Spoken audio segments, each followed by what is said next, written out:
Okay, hi everyone, this is Minna Autry, and I'm going to be covering the painting Starry Crown by John Thomas Biggers. This painting is a combination of acrylic and mixed media on masonite, and it's 61 by 49 inches. John Biggers was a African-American artist from North Carolina, and he actually finished this painting in 1987. It's currently on display at the Dallas Museum of Art. So this painting has a lot going on, and I'm going to try to cover everything within the appropriate amount of time. But when you first look at it, we'll go ahead and start off. There are three figures in the middle of the painting. They all look fairly happy and content. You can tell the figure on the left has full cheeks and squinting eyes, and the figure on the right, her face is to the side, but you can tell she has a slight smile on her face. There's actually a string in between each figure's teeth and their fingers, and it seems to be forming the shape of a star in between the figures. The figure in the middle, actually, if you can tell, his head and his torso are behind this wall right here, while his legs and his feet are outside of the wall with the other figures. The hole in the wall seems to fold like paper into a crown above the figure in the middle, and there's also a crown or a headpiece on the other two figures as well. There are pots repeating into a circle around the figures on the floor. And there's also an object that looks to resemble some kind of boat or something like that. So for color, there's not many saturated colors in this painting other than the skin tone of the figures, which is a very dark brown color, and these pots down on the floor, which look to be brown or black of some sort. The walls are blue and white, which is very cool, and the floor has some complementary colors, green and orange, and then I guess you could see this is red and blue down here, and it gives off a very warm color. I think that the relationship of these warm and cool colors really unifies this piece. You can also tell in the middle here, this fabric and the skin tones and everything, he's using a lot of earth tones to portray the figures. Biggers also creates a lot of depth with a lot of techniques in this painting. He uses overlapping, diminishing size, vertical placement.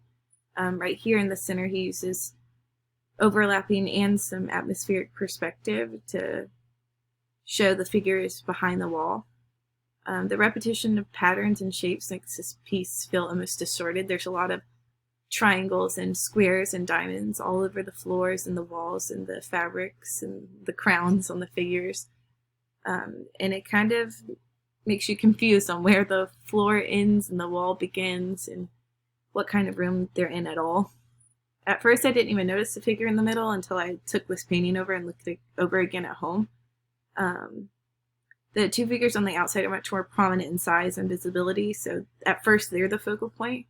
But when Biggers adds this figure to the middle, I feel like that becomes the real focal point in the end. From there, I would say the critic's eye is pulled upward to these stars above the figures' heads, and then around either way to the floor, following these pots on the floor.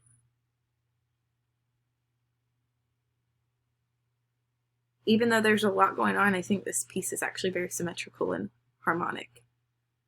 So for interpretation, this piece was actually pretty difficult to interpret compared to other pieces by Biggers. Though it's only completed in 1987, the style obviously resembles something from an earlier era. Since most of Biggers' work seems to be about early African-American struggles and impoverishment in America, my interpretation before research was that this painting portrayed African ancestry to draw an emphasis on their individuality and culture. The feeling of this painting overall is joyful and rich. The three figures seem to be happy. I thought that maybe their jewelry and their crown and their clothes seemed to represent wealth. And I thought the star-shaped string they were holding in the middle was maybe a religious symbol.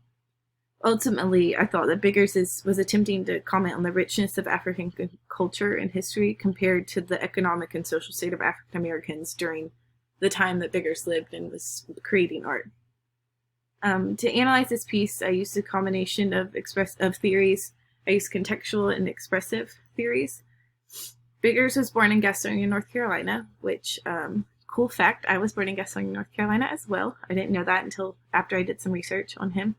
But he was born in 1924, and at that time, Gastonia was still segregated. While attending the Hampton Institute of Virginia, Biggers met a Jewish artist by the name of Victor Lowenfeld. He actually escaped from Nazis during World War II, and he told a lot of stories to Biggers, about his struggles growing up, and he was ultimately the one who opened Biggers' eyes to the racial prejudices of the world and influenced him to be the artist that he was.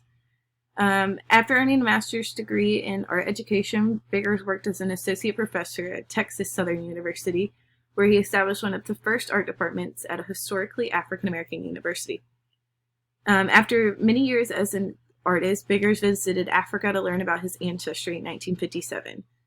Biggers was captivated by the lives of African people. After his pilgrimage to Africa, Biggers adopted different symbols, patterns, and mythologies that he continued to use in his work for the rest of his career. So after some research, I found out that this painting actually represents 3 African women working together to make a quilt, which you can see laid out here in their laps. And the women in this figure, so they're all women actually, and they represent both the Mame and the Southern Mammy. I hope I pronounced that right, Mame and the Southern Mammy. These are 2 similar cultural terms in communities in Ghana and African American communities that both refer to a strong mother figure. Both the quilt's traditional patterns and the way the woman cut the thread with her teeth resembles a technique used by Biggers' mother and the quilt makers he once saw in Africa.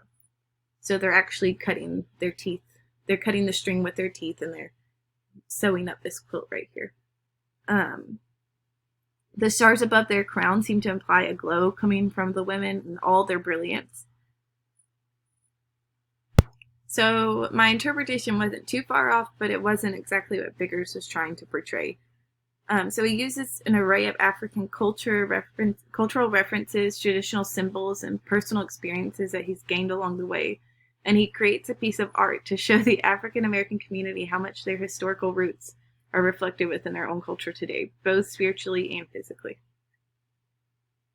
Okay, and I just wanted to show you guys kind of some other pieces by Biggers to compare this one to his other pieces.